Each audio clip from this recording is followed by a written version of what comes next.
5 Hindi text chapter 11 हाजिर जवाब शेख जी कहानी। आज हम लोग इस कहानी के बारे में पढ़ेंगे। सुल्तान मीर मुर्तजा के सेनापति शेख जी बड़े ही हाजिर जवाब व्यक्ति थे। उनके हाजिर जवाबी के कारण ही लोग उन्हें बहुत पसंद करते थे। सुल्तान हंसने हंसाने के उद्देश्य से आमतौर पर उनसे अटपटे प्रश्न पूछते रहते थे। शेख भी झट से उनके प्रश्नों के उत्तर दे देते थे और फिर सुल्तान सहित सभी दरबारी खूब हंसते। एक दिन सुल्तान शेख जी को अपने साथ शिकार करने के लिए जंगल ले गए। शिकार खेलते खेलते दोनों जंगल में बहुत दूर तक निकल गए। दोपहर के समय दोनों जलाशय के पास पेड़ों की घनी छाया में विश्राम करने के लिए बैठ गए। बैठे बैठे सुल्तान बोले, शेख जी जरा घोड़ों को पानी दिखा लाओ। शेख जी घोड़ों को लेकर चल दिए। घोड़ों को जलाशय ले जाकर उन्हें दूर से ही पानी दिखाया और वे वापस ले आए। इस तरह घोड़े प्यासे ही रह गए। मीर मुर्तजा के सेनापति शेख जी जो है बड़े हाजिर जवाब व्यक्ति थे और उनके हाजिर जवाबी के कारण ही लोग उनको पसंद करते थे। सुल्तान जो है हमेशा उनसे अटपटा क्वेश्चन पूछता था और लेकिन शेख जी है जो तुरंत उसका जवाब देते थे और उन सभी को हंसने लगते थे। एक दिन सुल्तान शेख जी को शिकार करने के लिए जंगल में ले जाता है और शिकार खेलते खेलते दोनों काफ़ी दूर निकल जाते हैं। फिर दोनों एक पेड़ की छाया में बैठते हैं। सुल्तान शेख जी से कहता है, जाओ घोड़ों को पानी दिखा के ले आइए। शेख जी घोड़ों को दूर से घोड़ों को पानी दिखाकर ले आते हैं और इस तरह से घोड़े प्यासे ही रह जाते हैं। प्यासे घोड़ों की ओर देखकर सुल्तान ने कहा, घोड़ों को पानी नहीं पिलाया? शेख जी बोले, नहीं महाराज। पर क्यों शेख जी? सुल्तान ने पूछा। आपका आदेश था कि घोड़ों को पानी दिखलाना है, सो दिखला दिया। भला उनको पानी पिलाने की आज्ञा आपने दी ही कब थी? यह सुनकर सुल्तान ने माथा पीटा और बोले, तुम भी निरे मूर्ख हो शेख जी।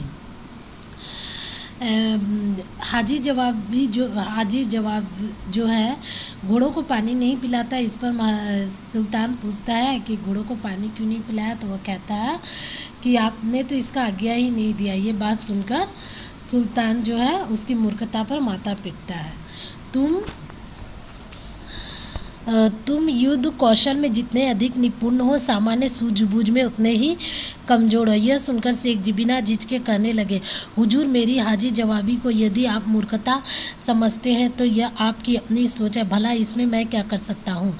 अब तो इन्हें पानी पिला लाओ। सुल्तान ने हंसकर कहा।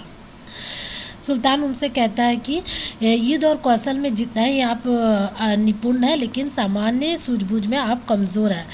यह सुनकर वह झिझक कर कहता है, मेरी हाजिर जवाबी को यदि आप मूर्खता समझते हैं तो इसमें मैं क्या कर सकता हूँ?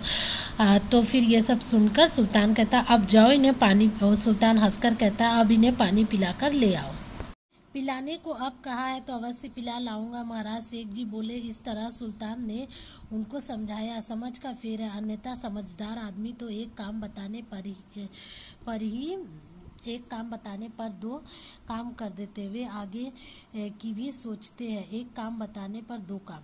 हाँ, यदि मैंने पानी दिखाने के लिए कहा था तो पानी पिलाकर भी लाना चाहिए।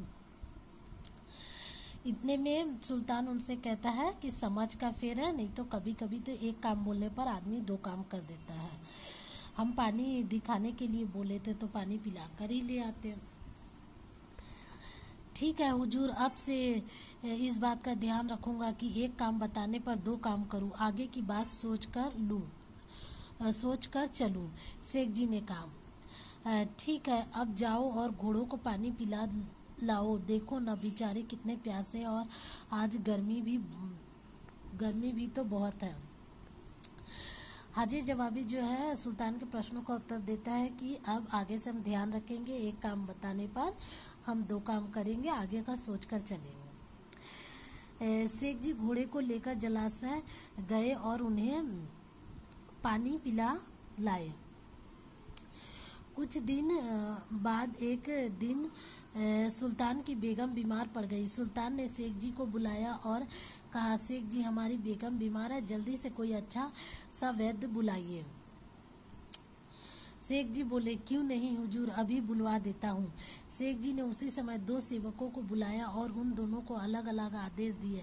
सेवक चले गए। कुछ समय बाद एक सेवक वैद्य जी को लेकर आ गया। वैद्य जी ने अभी नाड़ी देखना शुरू ही किया था कि दूसरा सेवक कफन लेकर आ गया।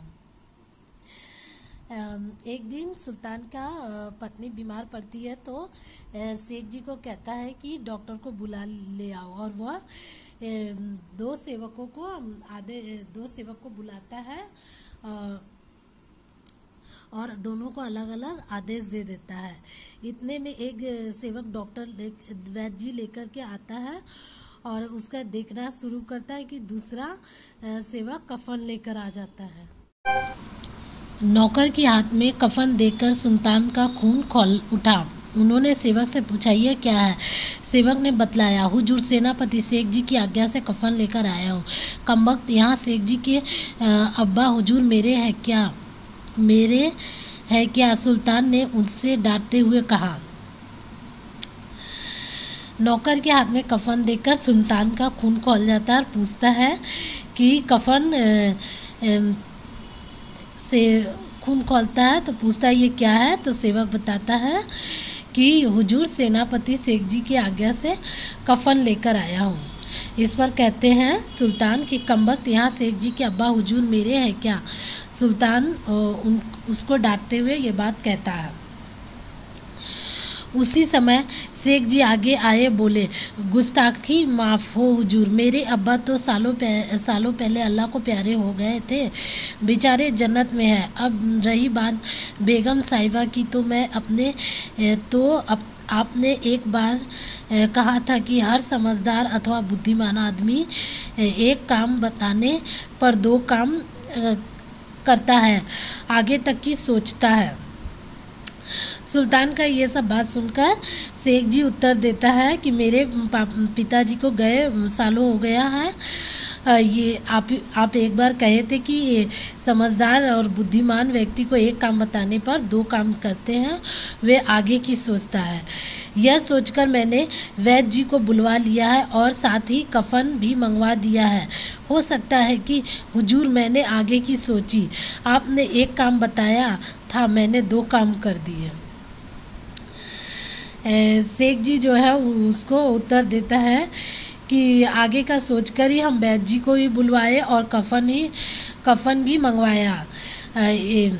हम आगे की सोचे हैं, एक काम बताने पर 2 काम कर दिया। सुल्तान खींच कर चुप हो गए। शेख जी का जवाब निराला जो था। अब सुल्तान पूरी तरह से समझ गए थे कि शेख जी को हराना मुश्किल ही नहीं बल्कि असंभव है। शेख जी का बात सुनकर वह सुल्तान जो है खींचकर चुप हो जाता है और मन ही मन ये सोच लेता है कि शेख जी को हराना ही मुश्किल ही नहीं बल्कि असंभव भी है।